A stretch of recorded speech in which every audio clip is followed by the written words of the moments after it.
بسم اللہ الرحمن الرحیم۔ قرآنی جغرافیہ، اس کو سمجھنے سے پہلے علم جغرافی کی تعریف اور لغوی معنی کو سمجھنا، اس کی اہمیت اور فوائد کو سمجھنا بہت ضروری ہے۔ علم جغرافیہ کی 4 بڑی قسمیں ہیں، انشاءاللہ وہ دوسری ویڈیو کے اندر انشاءاللہ ہم بیان کریں گے۔ آج کی ویڈیو میں علم جغرافیہ کی تعریف اور اس کے فوائد کو بیان کریں گے انشاءاللہ۔ لغوی تعریف، یہ جغرافیہ یونانی لفظ ہے، یہ 2 الفاظ کا مرکب ہے، جیو اور گرافی۔ جیو زمین کو کہتے ہیں، گرافی لکھنا تشریح کرنا۔ جغرافیہ زمین کے حوالے سے لکھنا تشریح کرنا۔ علم جغرافیہ کی اصطلاحی تعریف: ایسا علم جس میں کرۂ ارض کی سطح کا مطالعہ کیا جائے، یا ایسا علم جس میں انسان اور اس کے ماحول کے درمیان باہمی تعلق کا مطالعہ کیا جائے۔ سطح زمین پر 2 طرح کے خطے ہیں: قدرت ساز خطہ، آدم ساز خطہ۔ علم جغرافیہ کی اہمیت: علم جغرافیہ علمی و عملی دونوں اعتبار سے بہت ہی کارآمد علم ہے۔ یہ تحقیق، تجسس اور مطالعہ و اکتشاف پر زور دیتا ہے۔ یہ ذاتی اور علاقائی سطح سے ہٹ کر عالمی اور بین الاقوامی نظریات پیدا کرنے میں بہت اہم کردار ادا کرتا ہے۔ یہ انسانی ذہن کو وسعت بخش کر اسے ملکی اور عالمی سطح پر سوچنے کا شعور پیدا کرتا ہے۔ یہ خوبیاں دوسرے علم میں کم ہی پائی جاتی ہیں۔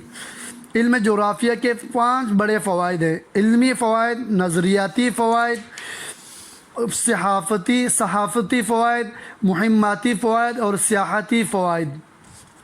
سب سے پہلے علمی فوائد کیا ہیں اس کے؟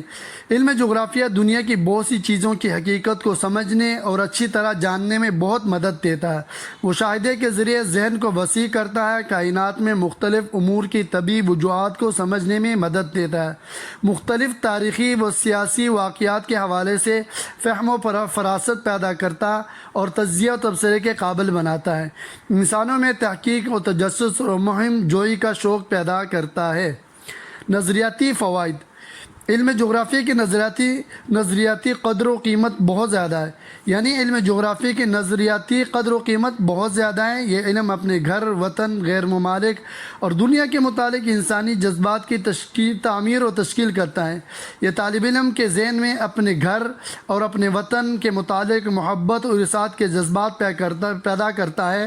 یہ علم دین، وطن اور برادری سے محبت کا صحیح تصور اور مکمل جذبہ پیدا کرتا ہے۔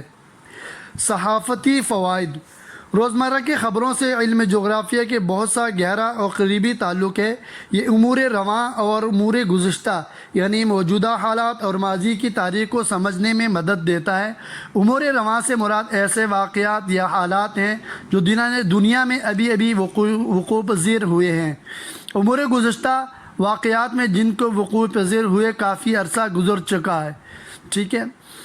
اور مہماتی فوائد اس کے: چونکہ علم جغرافیہ پڑھنے والے کے دل میں دلچسپی اور ذہن میں تجسس پیدا کرتا ہے، اس لیے یہ دونوں آپس میں مل کر اس میں مہم جوئی کی ذہنیت پیدا کرتے ہیں۔ مہم جوئی سے مراد کوئی عظیم کارنامہ سر انجام دینا، مثلاً کائنات کے سربستہ رازوں کا کھوج لگانا، کسی پہاڑ کی بلند ترین چوٹی کو سر کرنا، کسی بڑے سمندر کو لکڑی کی بنی ہوئی کشتی سے عبور کرنا وغیرہ وغیرہ۔ سیاحتی فوائد: علم جغرافیہ جسمانی اور ذہنی طور پر سیر و سیاحت کرنے والے دونوں قسم کے شائقین کے لیے مفید ہے۔ یہ سیاحت کی خواہش پیدا کرتا ہے۔ اس خواہش کو جسمانی اور ذہنی دونوں طریقوں سے پورا کیا جا سکتا ہے۔ جسمانی طور پر سیر و سیاحت کروانے کے علاوہ یہ ان حضرات کو بھی سیر کرا دیتا ہے جو دولت خرچ کرنا نہیں چاہتے یا جن کے پاس دولت نہیں ہے۔ ایسے حضرات بذریعہ جغرافیہ کتب و رسائل، نقشہ جات، تصاویر اور کیلنڈر گھر بیٹھے دوسرے ملکوں کی سیر کر سکتے ہیں۔ جغرافیہ ایسے حضرات کا نہ صرف وقت بچاتا ہے بلکہ ان کی دولت کی بھی حفاظت کرتا ہے۔